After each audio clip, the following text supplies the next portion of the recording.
As discussed earlier, the dry runway fuel length limited weight performance is based on the longer of the all-engine accelerate go distance to 35 feet plus 15%,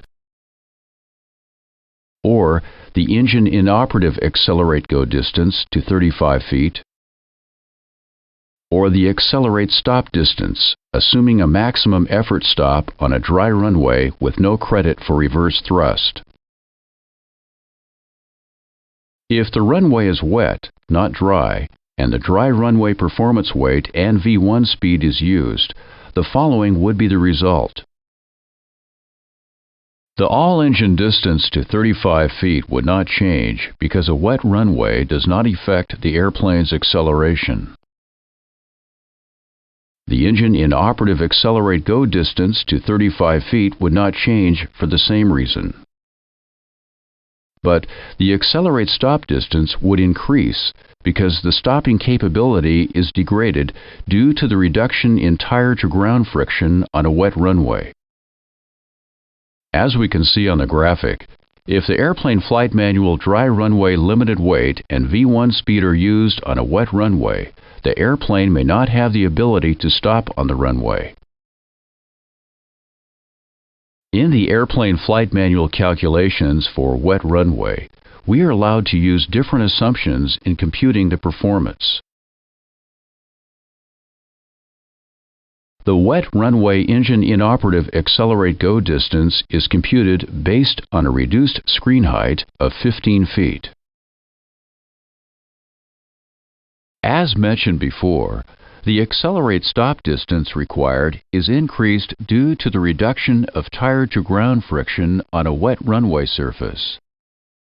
But the airplane flight manual wet runway stopping performance takes credit for reverse thrust on one engine.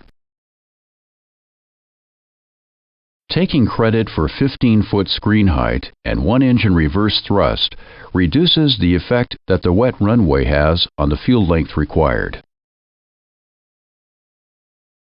To further reduce the effect of wet runway takeoff performance, the calculation rebalances go and stop to obtain a new lower wet runway V1 speed. The combination of a wet runway, 15 feet screen height, credit for one engine reverse thrust, and the rebalancing to a wet runway V1 speed still results in a takeoff distance longer than the airplane flight manual dry runway calculation. Therefore, the allowable field length limited takeoff weight on a wet runway will be less than the normal field length limited weight on a dry runway. Separate takeoff performance charts are provided in the operations manual and the flight planning and performance manual to calculate the wet runway fuel length limited weight and the wet runway V1 speeds.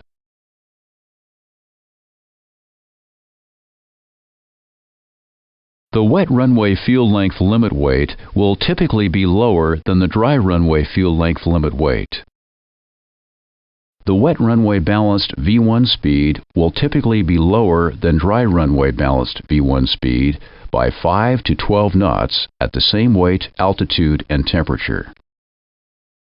Because V1 speed is reduced for the wet runway performance, the chance of V1 speed being limited by V1 MCG is increased.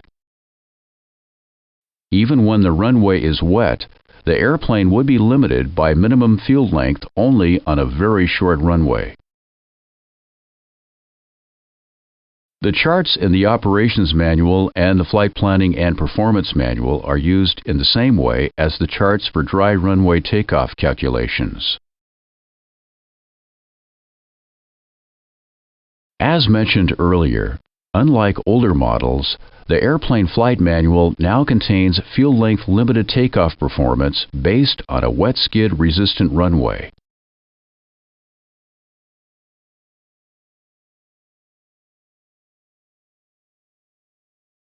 A wet skid resistant runway is commonly known as a wet grooved or a porous friction coarse runway. The airplane flight manual allows use of the wet skid-resistant performance on runways constructed and maintained to meet FAA advisory guidelines. Separate takeoff performance charts are provided in the Operations Manual and the Flight Planning and Performance Manual to calculate the wet skid-resistant field length limited weight and the wet skid-resistant V1 speeds. The wet skid-resistant runway field length limit weight is typically lower than the dry runway field length limit weight by less than 1,000 kilograms. In fact, in many cases, there will not be any weight reduction due to this wet skid-resistant performance. This is particularly true at low altitudes and normal temperatures. The wet skid-resistant balanced V1 speed will typically be less than dry runway balanced V1 speed by 4 to 8 knots. Because V1 speed is reduced with the wet skid-resistant runway performance, the chance of V1 speed being limited by V1 MCG is increased. Even when the runway is a wet skid-resistant runway, the airplane would be limited by minimum field length only on a very, very short runway. The charts in the Operations Manual and the Flight Planning and Performance Manual are used in the same way as the charts for dry runway takeoff calculations. As stated earlier, both the wet runway and wet skid-resistant takeoff performance are part of the airplane flight manual. Because both the wet runway and wet skid-resistant takeoff performance are based on a 15 feet screen height, the use of clearway in the analysis of wet runway and wet skid-resistant takeoff performance is prohibited. The obstacle clearance margin in the airplane flight manual results in the net flight path clearing the obstacle by a minimum of 15 feet. V1 improved climb is allowed with wet or wet skid-resistant performance. Both the assumed temperature and derate method of reducing takeoff thrust may be used with wet and wet skid-resistant performance.